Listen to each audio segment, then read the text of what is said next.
everybody. This is Diana from So Very Crafty, and we are here today to make this ultra beginner zippered coin purse. This is a fun, really easy project that you can make in 30 minutes, even as a beginner. It is such a simple project. It has a snap that keeps it closed, and if you look inside, there's places for your credit cards, for your bills, and there is also a little zipper pocket for coins, keys, you know, whatever it is that you want to put in there. It really is a simple project, and in this video I'm going to walk you step by step through how you can add the zipper pull, the Kam Snap, everything. So this video is a little bit longer than it takes to actually make this project, but it gives some really good tips on how to add zippers, Kam Snaps, and do some top stitching. So I hope you enjoyed this project today, and if you do, give me a thumbs up, subscribe to my channel, ding that bell for notifications for more videos here on YouTube on simple beginner and intermediate sewing projects. Also, if you really want a lot of sewing and crafting, head over to the website at www.soverycrafty.com for tons of sewing projects and Dollar Tree crafts. So with that in mind, let's get going and let's start this project. So the first thing that we are going to do is we are going to take our 17-inch by 7-inch piece of fabric, and we're going to lay it on our work table. And the one thing that you're going to notice about this, when I cut this out, and I didn't want to waste any more fabric, I really should have cut it the other way, so my flowers are going to be going kind of wonky, but that's okay. The next thing we're going to do is we're going to take our 4x6 piece, and we are just going to put it right there. The next thing we're going to do is we are just going to stitch this accent piece to the outer piece, and these are right sides together, and we're going to use a 1/4 inch seam allowance to do that. So let's head over to the sewing machine and let's just stitch right across here using a 1/4 inch seam. Okay, so here we are at the sewing machine. We have our 2 pieces of fabric. We are just going to stitch, and I have a 1/4 inch foot on this, so I can just go right along the side here, and I know I'm going to get a 1/4 inch. So let's just do that. Reverse and move forward.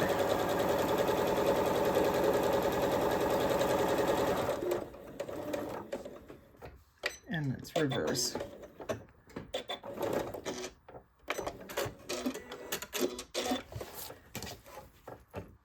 And that's our seam. You probably can't see it. The next step is I'm going to flip this up so it looks like the end is sticking up, and I'm just going to press it real quick. Okay, so I have pressed this. I don't know if you can see it. And now I want to do some top stitching. Now, I normally don't really explain top stitching in the videos, but I am going to do it now. There are a lot of different ways to do top stitching. For something like this, because it's just a small project, I'm just going to run my right side of my presser foot along the stitch line or the seam here that we created. Now you could do a 1/4 inch if you want. You could do an 1/8 inch if you want. It's kind of up to you. but I like being able to just follow that stitching line because I know it's straight. But if you do not feel comfortable just kind of freehanding it, you can use a guide. This is what it looks like. And it attaches right here on your sole plate. And you can just line it up with whatever mark that you want. And that will give you a straight stitch every single time. I don't need to use this for now because I'm just going to follow along my seam line that I just created. And we want to top stitch this because it gives it a neater, tighter appearance. So let's just do that.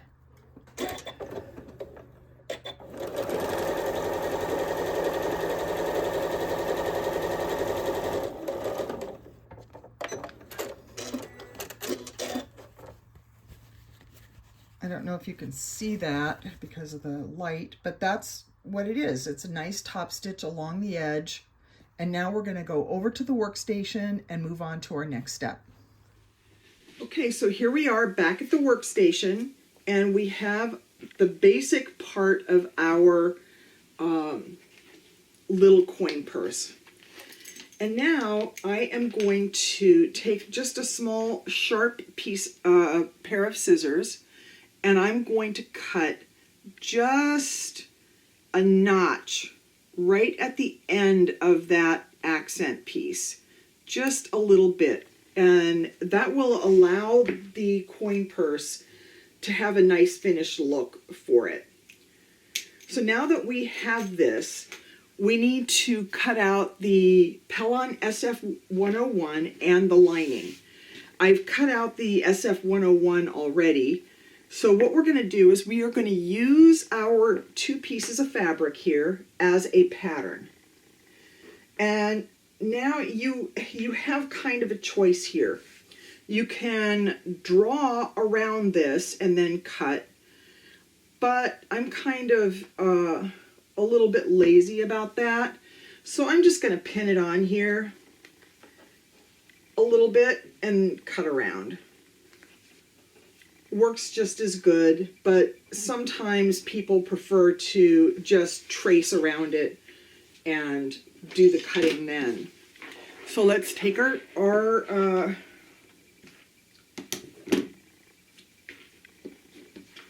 fabric scissors, and we are just going to cut right along our lining fabric.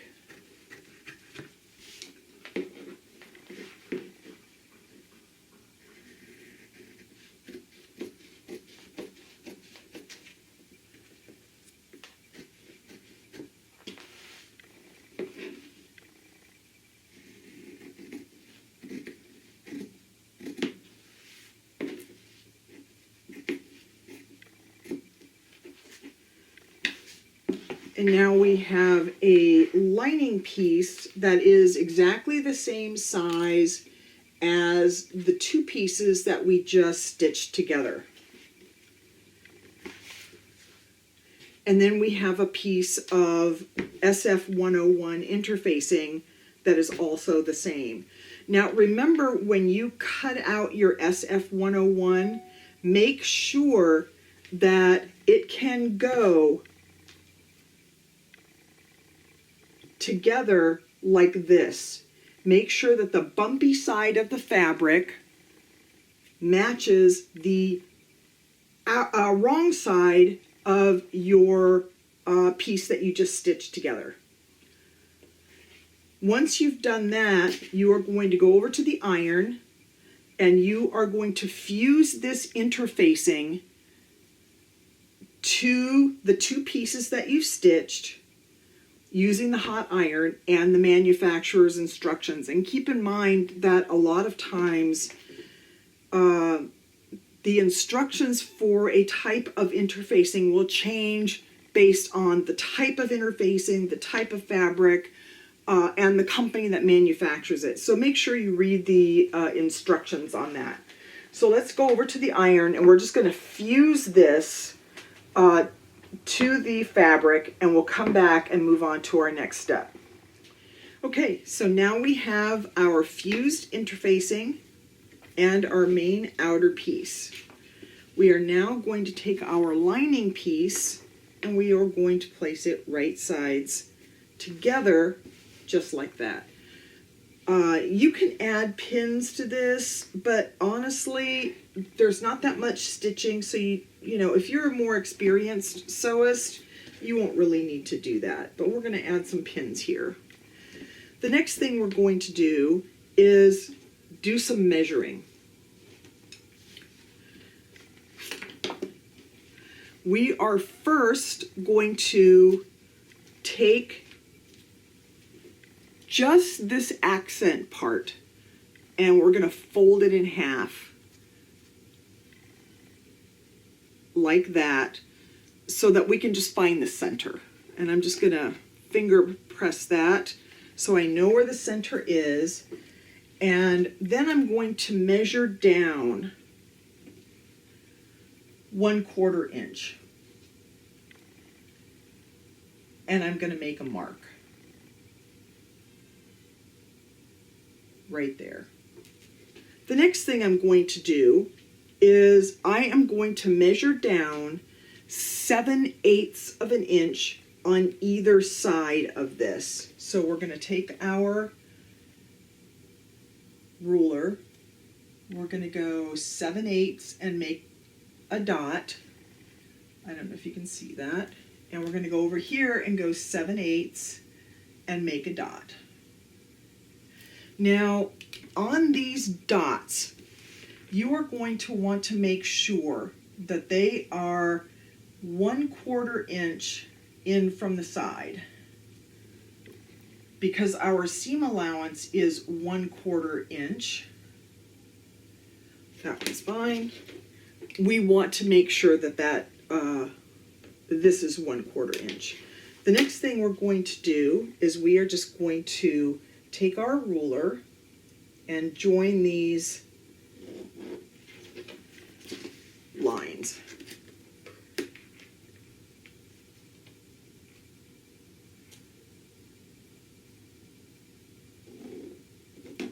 Just like that. Now that we have thoroughly prepared our project, we are going to stitch all the way around using a 1/4 inch seam allowance, also 1/4 inch seam allowance along here, and we are going to leave a small opening right here at the bottom so that we can turn this all right sides out when we need to. So let's go back over to the sewing machine and let's stitch all the way around this, and then we'll move on.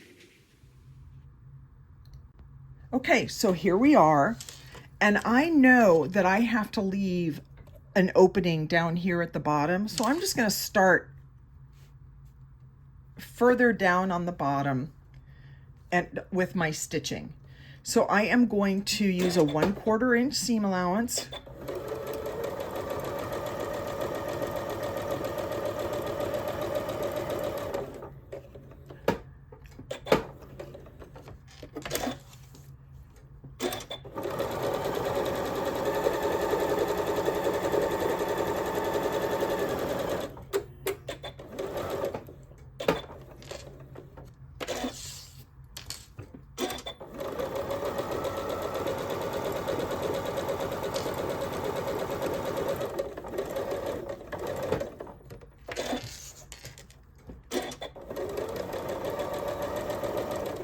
Okay, and as you can see, we are now approaching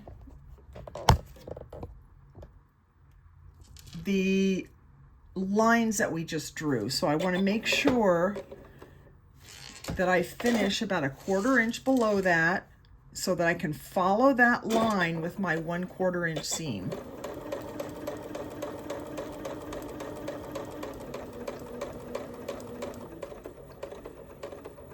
Now when we reach the center, we're going to keep our needle down, lift up our presser foot, and go along the next line.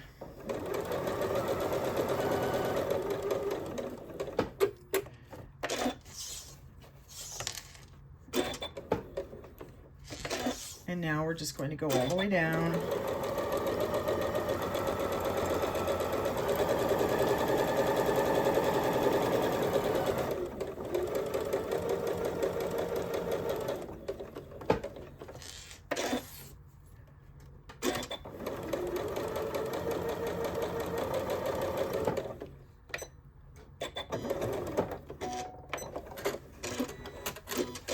Okay, we stopped and we have our opening here that we are going to use to turn this right sides out. So let's head back over to the workstation and move on to our next step. Okay, so here we are, and we are going to do a little bit of clipping here so that we have nice clean corners and edges. So I am going to clip or trim off this seam allowance right here on where the lines are. So we're just going to do that just like that.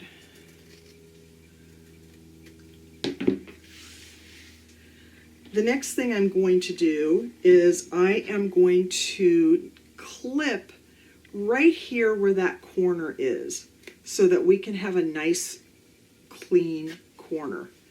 And I'm also going to clip the corners on each edge again so that we have a nice clean corner.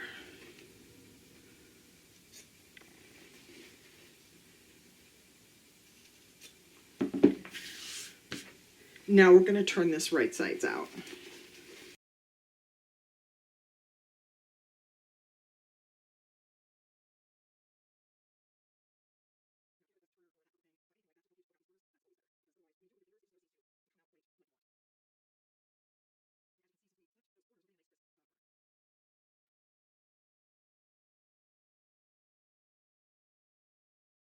Now I'm going to run over and just press this really well, and we'll move on.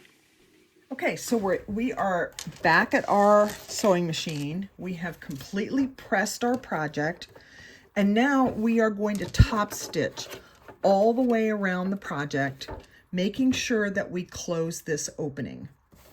So I am actually going to start down here where the opening is to make sure that I really close that up.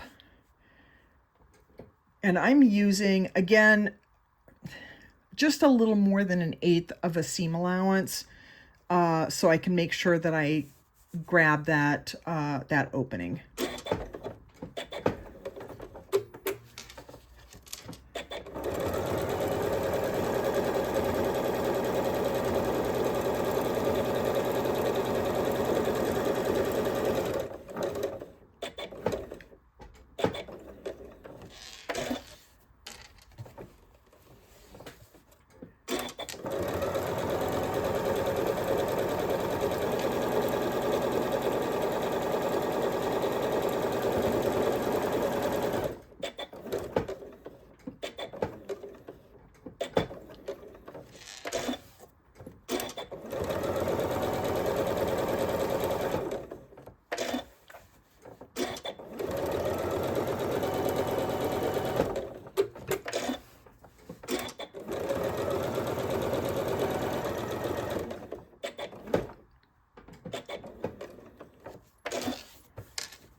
Okay, so that's that.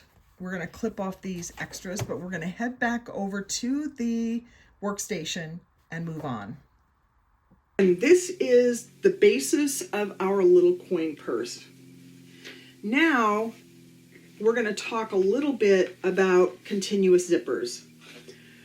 I really like continuous zippers because you can use any length that you want. So you're not limited to the lengths of the zippers that you get in your sewing shop.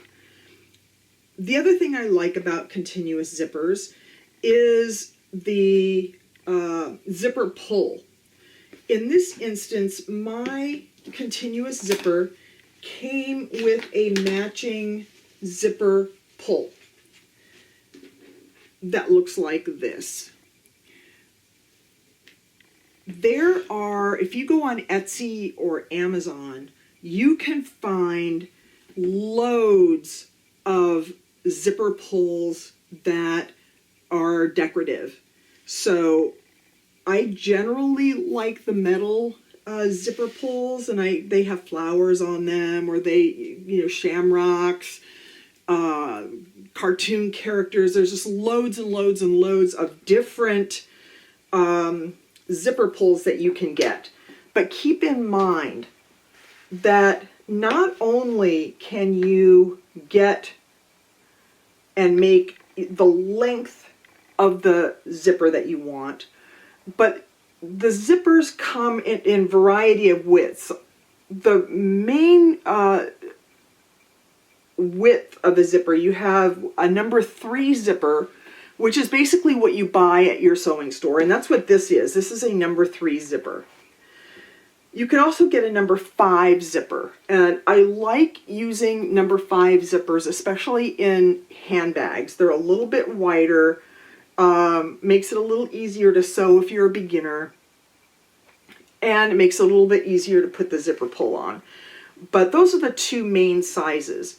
But if you go onto a specialty zipper shop, which there are a few online, you can get them with huge zipper teeth if you want some kind of decorative element. There's all different kinds of widths that you can get, again, with the zipper pulls, all different. So you get to mix and match and get what it exactly is you want for your project. Now, I decided to use the zipper pull that came with my zipper because you're not really going to see it in this project. If this was going on the outside, I would have chosen something more decorative, and I have a bunch of stuff in my stash for that purpose. So now, for our purpose here, we are going to take our continuous zipper and we're just going to take it apart like that, because we are only going to use one side of this. Okay, so here is our project. We now have to add our half of a zipper, and we are going to place this right along the lining side so that the teeth of the zipper are facing up. Now you can pin this, clip this, or it's not a very long space, so you don't have to use anything at all. But we're just going to attach this zipper. I'm going to follow the previous stitching that I did, the top stitching, and we'll come back and do our next step. Okay, so we're back here at the sewing machine, and I want to stitch this zipper so that my stitching line matches the top stitching that I previously did. If you want, and it's kind of up to you, you can not top stitch before you do this. The problem that I found is that you end up fiddling with the opening, and I prefer to just try to copy my previous stitching rather than fiddle with the opening on the bottom of my bag. So we are going to start here, and we are going to just stitch.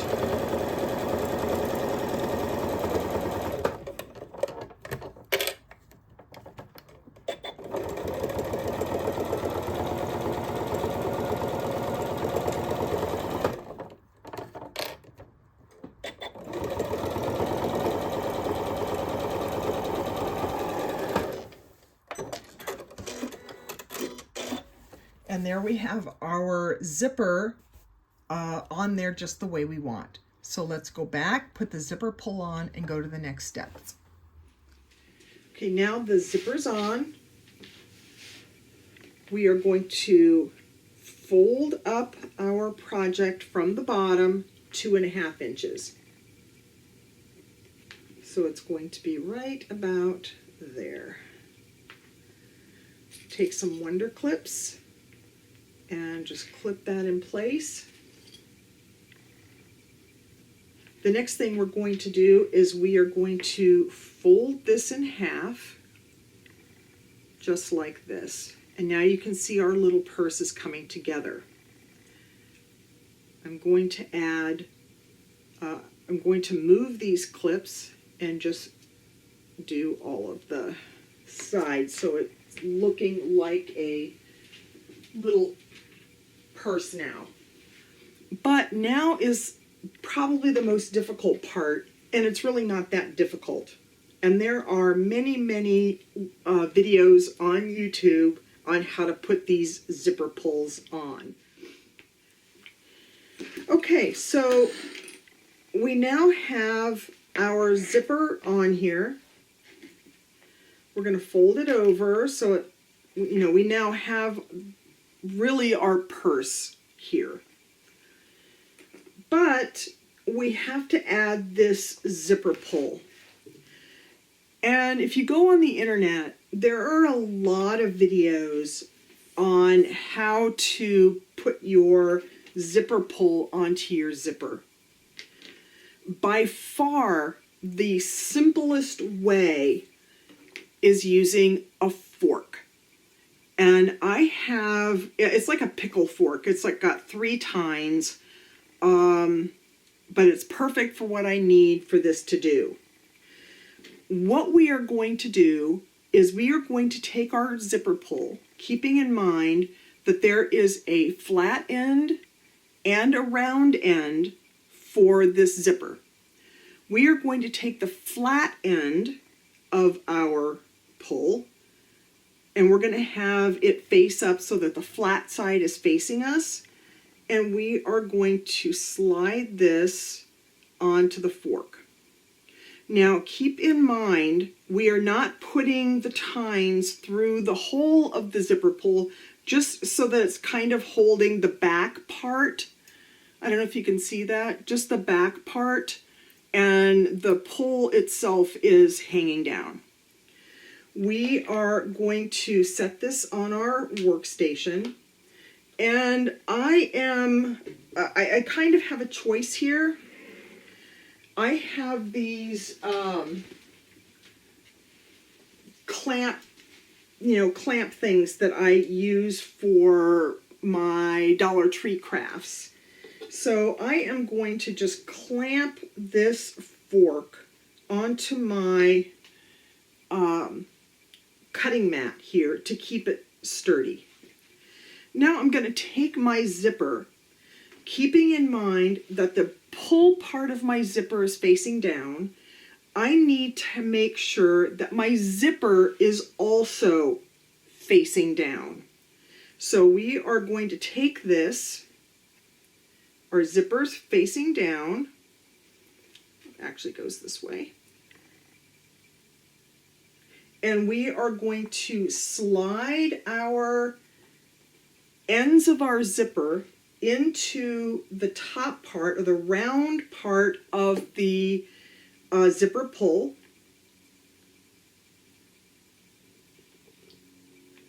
And we want to make sure there's kind of a V,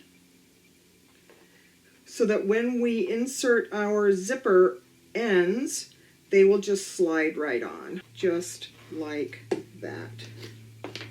And then we can remove our zipper, or our fork, and we can see inside here that our zipper is on and ready to go. So the next thing that we are going to do is line up our edges here, and once again we're going to just add some clips to keep those lined up, because otherwise it's going to look kind of wonky. It won't look finished. And then once we've added the clip, we are just going to stitch down the side and along the bottom to secure this. Now you can do all or just these 3 sides to make it symmetrical, and then we'll move on to our next step. So let's head back over to the sewing machine and let's stitch this all together. Okay, so here we are back at the sewing machine. I'm going to start at the top. Again, I'm going to follow the stitching that's already there. And I'm going to stitch across this zipper. Now the zipper is nylon, so it shouldn't be a problem with your needle or your machine. So let's just stitch.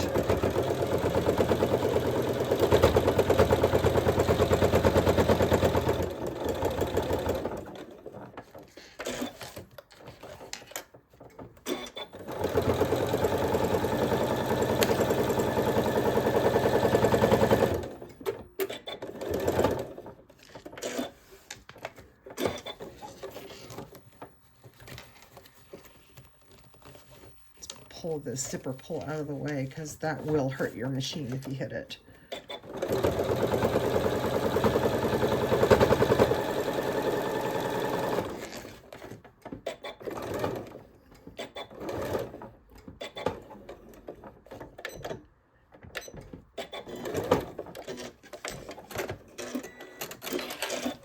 And so that's it. Let's go over to the workstation and finish up this project.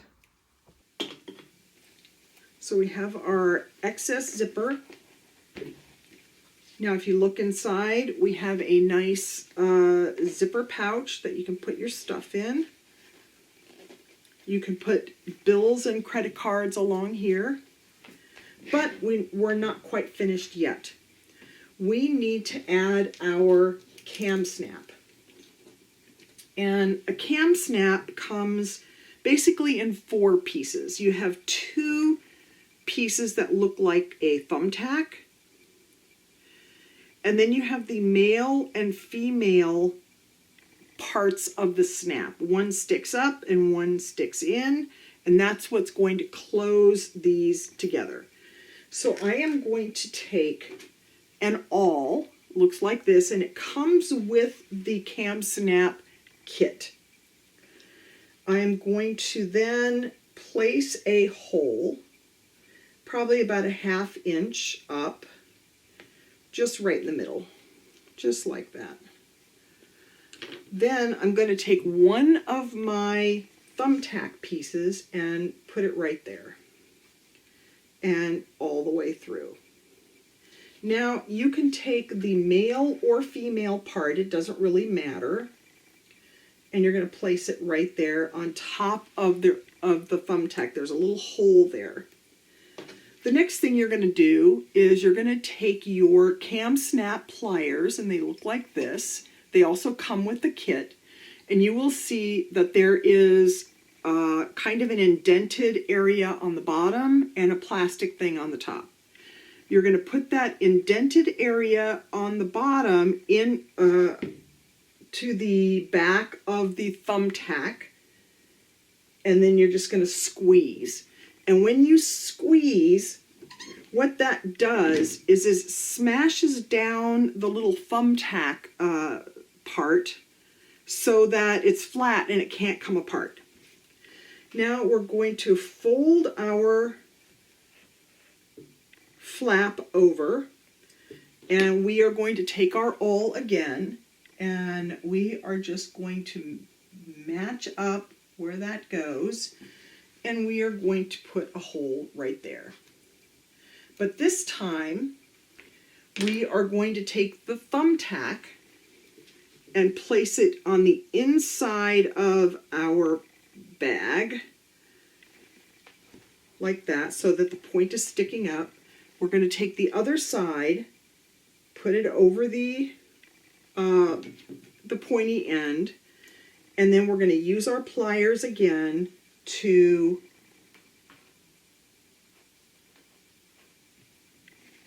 insert that Kam Snap.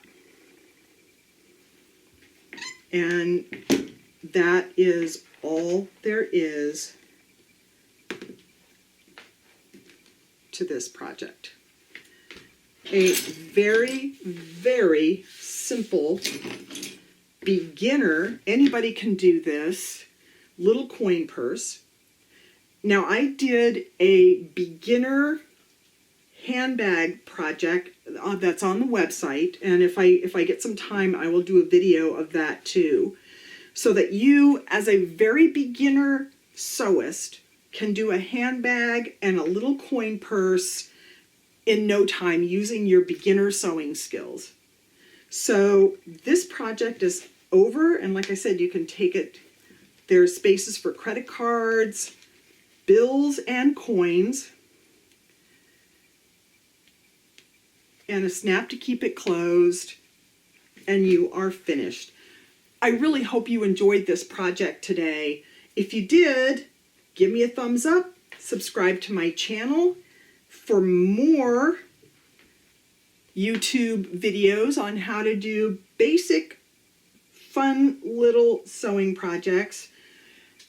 If you want more than what you see on the video, head over to the website at www.sewverycrafty.com, and what you're going to find there are loads of sewing projects, and I also do Dollar Tree crafts. So if you're a crafter and a sewist, head over to the website and check it all out, and let me know what you think. And if you have ideas for projects that you would like to see either on the YouTube channel or on the website, send me an email and I will try and make that happen for you. So that's it for today. I will see you guys next time and for another beginner or intermediate sewing project. Maybe I'll throw in a craft, who knows? I haven't done one on the video in a long time. So that's it for today. Merry Christmas, everybody, and I will see you next time. Bye.